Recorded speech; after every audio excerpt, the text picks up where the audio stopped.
Hi friends, welcome back. तो अभी हम देखेंगे unsolved mysteries of Kedarnath temple. Pandav, Kala Bhairav, शिवलिंग। चलो देखें। नहीं, काला नहीं, सॉरी, काल भैरव। सॉरी काल भैरव मुझे पता है। मैं तभी सोचू काला कैसे बोल दिया मैंने।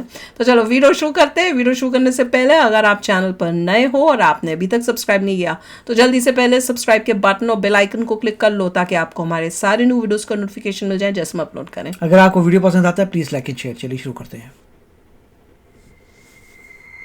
400 साल तक बर्फ के अंदर दबा एक मंदिर है जिस पर बड़ी सी बड़ी बर्फ की चट्टानें आके गिरती रही, फिर भी इस मंदिर को कोई हानि नहीं पहुंची।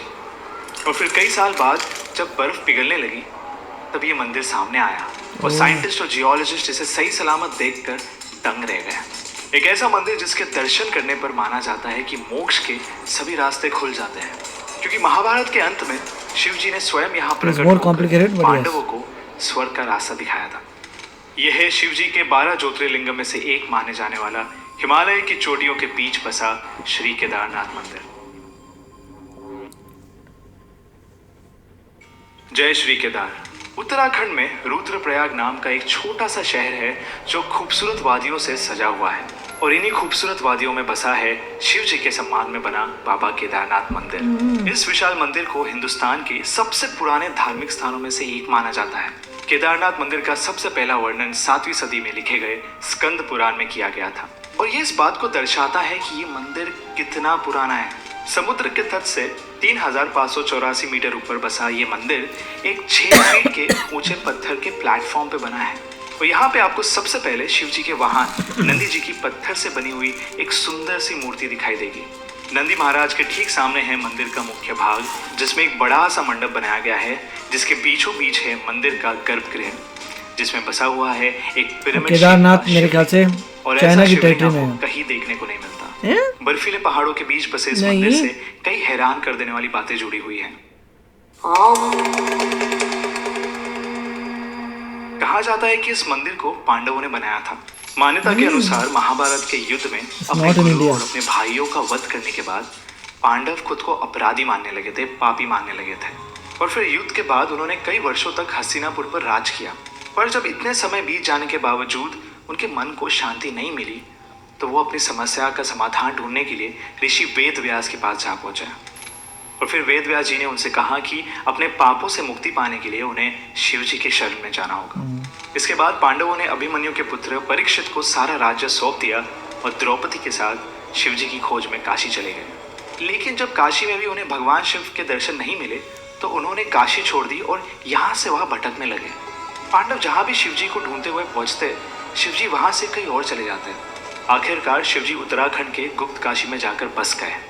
अब लोकल्स का मानना यह है कि जब पांडव उन्हें ढूंढते हुए वहां पहुंचे तो उनसे छुपने के लिए शिवजी ने नंदी बैल का रूप धारण कर लिया और वो गाय के झुंड में छिप गए, और फिर काफी समय तक पांडव उन्हें ढूंढते रहे। आखिरकार भीम ने उन्हें स्पॉट कर लिया, उन्हें पहचान लिया, और फिर पांडव को अपनी तरफ आते देख नंदी रूप में खड़े शिवजी धरती में समाने लगे, और उन्हें रोकने के लिए भीम ने उनके पीठ के एक हिस्से को पकड़ लिया, और वही हिस्सा धरती से बाहर रह गया। वो हिस्सा एक पिरामिड शेप के शिवलिंग में बदल गया, और आज बाबा केदारनाथ मंदिर में हम इसी शिवलिंग की पूजा करते हैं। पांडवों की निष्ठा देखकर भगवान शिव जी प्रसन्न हुए और उनके सामने प्रकट हुए। उन्होंने पांडवों को माफ कर दिया और स्वर्ग प्राप्ति का रास्ता भी बताया। इसके बाद पांडवों ने शिव जी का धन्यवाद किया, और जिस जगह पर शिवलिंग प्रकट हुआ था वहाँ उनके सम्मान में एक मंदिर बनाया, जिसे हम आज बाबा केदारनाथ मंदिर के नाम से जानते हैं।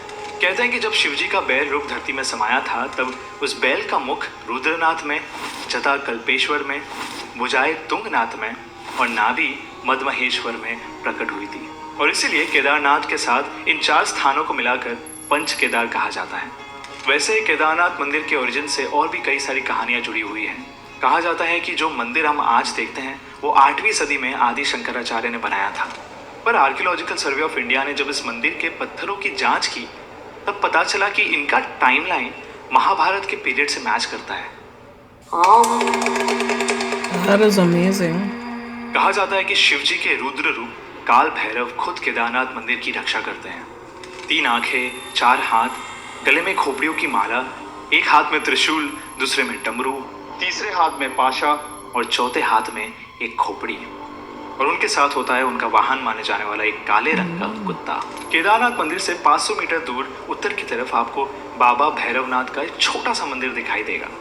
ये मंदिर एक खुली जगह पे है जहाँ पे ना ही दीवारें हैं और ना कोई छत। और ऐसा कहा जाता है कि बाबा भैरव मंदिर के दर्शन किए बिना केदारनाथ की यात्रा पूरी। वैष्णो देवी में भी तो है भैरव का मंदिर, साल के वो कोई और भैरव है। केदारनाथ मंदिर और उसके आसपास के जो एरियाज है वो बंद रहते हैं। उस समय मंदिर के पुजारी भी यहाँ आके मंदिर की देखभाल नहीं कर पाते। तो ऐसा माना जाता है कि तब शिवजी अपने काल भैरव अवतार में आकर केदारनाथ मंदिर और उसके आसपास के सभी एरियाज की डिफरेंट है वो भैरव, वो तो गंदा था। बाबा केदारनाथ मंदिर को एक डिजास्टर प्रूफ जगह माना जाता है। 13वीं सदी से 17वीं सदी के बीच एक ऐसा समय आया था जब वो विष्णु शिव जी लग रहे थे वहाँ और उनके सराउंडिंग एरियाज पूरी तरीके से बर्फ से ढक गए थे और फिर बर्फ के बड़े बड़े पत्थर और चट्टानें यहाँ गिरती रहती थी और इस वजह से इन एरियाज में काफी नुकसान भी होता था। जब ये बड़ी बड़ी चट्टानें घरों और इमारतों पर गिरती तो वो जगह पर ढेर हो जाते। इस पीरियड को मिनी आइस एज भी कहा जाता है और लगभग 400 साल तक चले इस मिनी आइस एज ने कई सारी इमारतों को ढेर कर दिया था। पर जब ये पीरियड खत्म हुआ तब सामने आया कई हजारों साल पुराना केदारनाथ मंदिर जो आज भी उतनी ही मजबूती से खड़ा है। वादिया इंस्टीट्यूट ऑफ हिमालयन जियोलॉजी के रिटायर्ड प्रोफेसर रविंद्र कुमार चौजर ने इस मंदिर की दीवारों को स्टडी किया और उन्हें दीवारों पर कुछ येलो लाइंस दिखाई दी जो बता रही थी कि बर्फ की कई सारे चट्टानें आके इस मंदिर पे टकराई थी। पर कमाल की बात है कि वो इस मंदिर का कुछ बिगाड़ नहीं पाई। तो इस स्टडी से ये भी साबित होता है कि केदारनाथ मंदिर 400 साल तक बर्फ के नीचे दबा हुआ था और इतनी मुश्किल का सामना करने के बावजूद सही सलामत खड़े इस मंदिर को लोग आज डिजास्टर प्रूफ मानते हैं। और 2013 के उत्तराखंड फ्लड्स के बाद इस बात को और भी ज्यादा बढ़ावा मिला। उत्तराखंड में तबाही मचाने वाली ये फ्लड्स मंदिर के मुख्य मंडप के एक पत्थर को भी हिला नहीं पाए। ये इंसिडेंट के बाद आर्कियोलॉजिकल सर्वे ऑफ इंडिया ने इस मंदिर को स्टडी किया और तब सामने आया कि केदारनाथ का जो मंदिर है ये एक डिजास्टर प्रोन एरिया को ध्यान में रख के बनाया गया है। इस मंदिर के पत्थरों को आपस में जोड़ने के लिए इंटरलॉकिंग टेक्निक्स का इस्तेमाल किया गया है। इस टेक्निक में पत्थरों को आपस में फंसाकर एक मजबूत जोड़ बना दिया जाता है ताकि बड़े से बड़ा एक्सटर्नल फोर्स भी इसे अलग ना कर सके। लेकिन सबसे कमाल की बात यह है कि सोर्सेस के अनुसार इंटरलॉकिंग टेक्निक्स को हिलेरी फिशर पेज ने अर्ली 1900 में डिस्कवर किया था। पर हमारे पूर्वजों ने कई सदियों पहले बनाए इस मंदिर के यही तो कमाल है हमारे मंदिरों का इस्तेमाल किया था। तो क्या उनके पास पहले से इसका ज्ञान था, इसकी नॉलेज थी? जहाँ एक तरफ मंदिर का एडवांस आर्किटेक्चर हमें हैरान कर देता है, वहीं दूसरी तरफ इस मंदिर के डिजास्टर प्रूफ होने की वजह एक विशाल और रहस्यमय पत्थर को माना जाता है।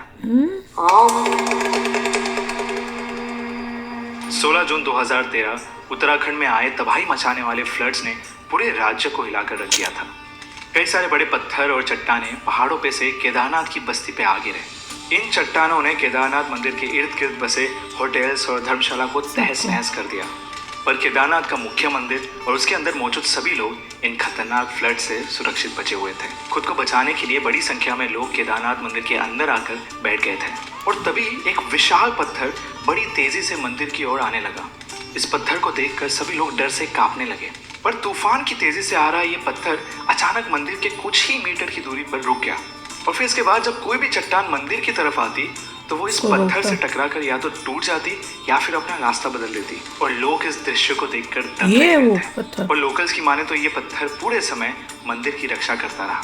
कहा जाता है कि इस पत्थर को देखकर लोगों को भीम का गदा याद आता है। इसकी मदद से भीम दुश्मनों का नाश करते थे और लोगों की रक्षा करते थे और इसीलिए इस पत्थर को भीमशिला नाम दिया गया।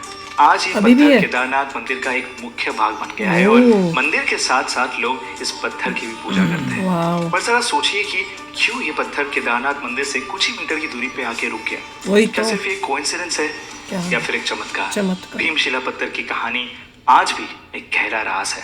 केदारनाथ की मुश्किल यात्रा तय कर हर साल लाखों की संख्या में यात्री मंदिर के दर्शन करने जाते हैं और सुंदरता और भक्ति का एक यूनिक कॉम्बिनेशन माने जाने वाला बाबा केदारनाथ मंदिर 12 ज्योतिर्लिंग में से सबसे ऊंचाई पर बसा मंदिर माना जाता है। अगर आप 12 ज्योतिर्लिंगों के बारे में जानना चाहते हैं तो हमारे इस वीडियो को देख सकते हैं। और आपको हमारी ये वीडियो कैसी लगी हमें कमेंट्स में जरूर बताइएगा। वीडियो पसंद आया हो तो don't forget to like and share और ऐसे ही अनकही, अनसुनी और अनदेखी कहानियों के लिए राज को सब्सक्राइब कीजिए।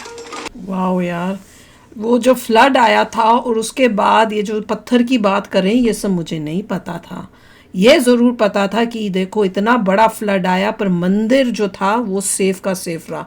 और ये क्या बताया कि भैया ये मंदिर जो था 400 साल तक जो है बर्फ में ढका, मतलब दबा रहा था। पर यार दिस इज जस्ट अमेजिंग। बहुत ही बढ़िया है। बहुत लोग जाते हैं, बहुत जोखिम उठाते हैं, बद्रीनाथ जाते हैं, बद्रीनाथ से केदारनाथ जाते हैं। बहुत ही टफ रास्ता होता है, काफ़ी लोग वापस नहीं आते उस यात्रा से। तो मतलब काफ़ी इट इज़ अ वेरी मतलब कह सकते हैं कि कठिनाई होती है वहाँ तक पहुँचने के लिए।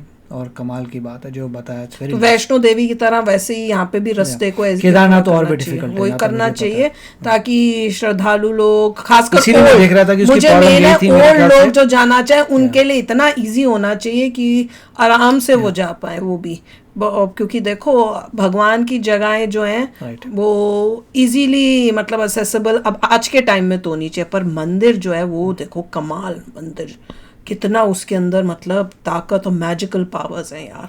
कमाल है यार शिव जी भगवान जी का मंदिर। हो तो चलो आप भी शेयर करना अपने थॉट्स। चलते हैं, मिलेंगे नेक्स्ट वीडियो में बहुत ही जल्द। Till then take care and bye bye. तो अगर आप मेरे इस चैनल पे नए हो तो जल्दी से सब्सक्राइब के बटन को हिट करो और बेल आइकन को क्लिक करो ताकि आपको मेरा जब नया वीडियो मैं लगाऊं आपको उसके बारे में जल्दी से पता चल जाए।